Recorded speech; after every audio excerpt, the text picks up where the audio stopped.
Hanap nyo ba ay made in Korea na mga makina na rice milling machine?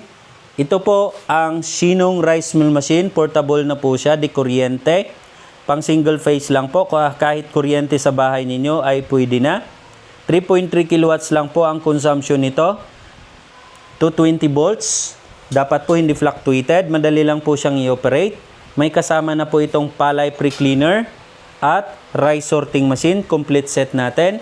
Ang machine naman natin, ang Shinong, ang capacity nito ay nasa 300 hanggang 350 kilograms per hour.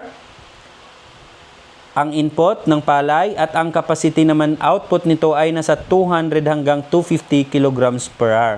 Plug and play lang po siya at ang space na makonsume nito 5 meters by 4 meters, maluwag na po, pwede na. Yan. At madali lang po siyang i-operate. Tulad nito, meron na tayong palay dito sa loob. Naka-testing na po kasi tayo kanina. So, i-on na lang natin ito. Yan. And then, on natin. Yun. And then, takin lang natin dito. At, yan. Perfect na perfect ang output ng bigas dito. Pwede na pang negosyo mga kababayan kung gusto nyo magnegosyo. Yan po.